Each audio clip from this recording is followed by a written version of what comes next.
Hello दोस्तों, आप सभी का स्वागत है आपकी अपने YouTube channel education class Jamui पर। तो दोस्तों, आज क्लास 10th का संस्कृत वीवीआई ऑब्जेक्टिव देखेंगे। जो क्लास 10th बोर्ड फाइनल परीक्षा 2026 में 100% ये प्रश्न पूछा जाएगा 19 फरवरी को। और ये वीवीआई ऑब्जेक्टिव हैं, तो सभी स्टूडेंट देख लो और 100% आने की गारंटी है। तो देखिए, पार्ट नंबर ये 2 है, इसमें 26 से लेकर 50 तक हम देखेंगे और 1 से लेकर 25 तक देख चुके हैं पार्ट नंबर 1 में। तो देखिए, प्रश्न संख्या 26 में कहता है, अलस कथा पाठ में कौन सा गुण महत्वपूर्ण है? तो इसका करेक्ट आंसर है करुणा, ऑप्शन सी। और प्रश्न संख्या 27 में कहता है, विद्यापति किस काल के कवि थे? तो इसका करेक्ट आंसर मध्यकालीन, ऑप्शन बी। और प्रश्न संख्या 28 में कहता है, विद्यापति की रचनाओं में किस भाषा का प्रभुत्व था? तो इसका करेक्ट आंसर है अबहट, संस्कृत, मैथिली। तो उपरोक्त सभी होगा, इसका करेक्ट आंसर है ऑप्शन डी। और प्रश्न संख्या 29 में कहता है, आलस कथा का मुख्य पात्र कौन है? तो इसका करेक्ट आंसर है आलसी व्यक्ति, ऑप्शन बी। और प्रश्न संख्या 30 में कहता है, आलस शाला के कर्मियों ने आलसियों की पहचान किस प्रकार की? तो इसका करेक्ट आंसर है आग लगाकर, ऑप्शन बी। और प्रश्न संख्या 31 में कहता है, अलस कथा में कौन से पात्र ने आलसियों को बाहर निकाला? तो इसका करेक्ट आंसर है नियोगी पुरुष, ऑप्शन डी। और प्रश्न संख्या 32 में कहता है, अलस कथा का उद्देश्य क्या है? तो इसका करेक्ट आंसर है आलस का निवारण, ऑप्शन बी। और प्रश्न संख्या 33 में कहता है, आलस कथा में किस प्रकार के व्यक्ति आलसियों के साथ भोजन करते थे? तो इसका करेक्ट आंसर धूर्त, ऑप्शन सी। और प्रश्न संख्या 34 में कहता है, अलस कथा किस प्रकार की कथा है? तो इसका करेक्ट आंसर व्यंग्यात्मक, ऑप्शन है। और प्रश्न संख्या 35 में कहता है, अलस कथा में आलसी व्यक्ति क्या नहीं करना चाहता? तो इसका करेक्ट आंसर परिश्रम, ऑप्शन सी।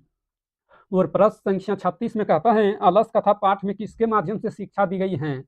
तो इसका करेक्ट आंसर आलसियों के माध्यम से, ऑप्शन सी। और प्रश्न संख्या 37 में कहता है, आलसियों का भरण पोषण किस पर निर्भर करता है? तो इसका करेक्ट आंसर दयावान व्यक्तियों पर, ऑप्शन सी। और प्रश्न संख्या 38 में कहता है, विद्यापति की रचनाओं में क्या दर्शाया गया है?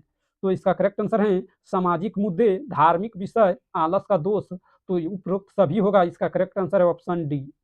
और प्रश्न संख्या 39 में कहता है, आलस आलस कथा में आलसी व्यक्ति का क्या करना कठिन होता है? तो इसका करेक्ट आंसर है काम करना, ऑप्शन सी। और प्रश्न संख्या 40 में कहता है, विद्यापति की रचनाएं किस शैली में लिखी गई हैं? तो इसका करेक्ट आंसर व्यंग्यात्मक, ऑप्शन ए। और प्रश्न संख्या 41 में कहता है, मैथिल कोकिल के नाम से कौन प्रसिद्ध था? तो इसका correct answer Vidyapati, option A. और प्रश्न संख्या 42 में कहता है, अलस कथा पाठ कहाँ से संकलित हैं? तो इसका करेक्ट आंसर पुरुष परीक्षा से, ऑप्शन बी। और प्रश्न संख्या 43 में कहता है, मिथिला का मंत्री कौन था? तो इसका correct answer Vireshwar, option D. और प्रश्न संख्या 44 में कहता है, मनुष्य को कौन नष्ट कर देता है? तो इसका करेक्ट आंसर है आलस, ऑप्शन सी। और प्रश्न संख्या 45 में कहता है, भीषण भूख लगने पर भी कौन कुछ नहीं कर सकता? तो इसका करेक्ट आंसर है आलसी, ऑप्शन ए। और प्रश्न संख्या 46 में कहता है, वीरेश्वर नाम का मंत्री कहाँ रहता था?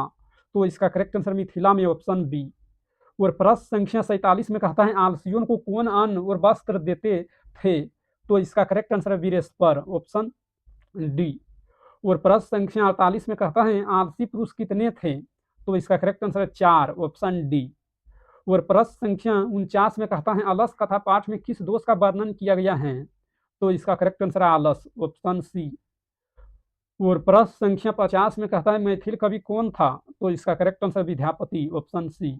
अगर इस वीडियो पसंद आया तो लाइक करना, और इस चैनल पर पहली बार हैं तो चैनल को सब्सक्राइब करना, ताकि जब भी वीडियो डालेंगे तो उसका नोटिफिकेशन आप तक पहुंचेगा और आप सबसे पहले देख पाएंगे।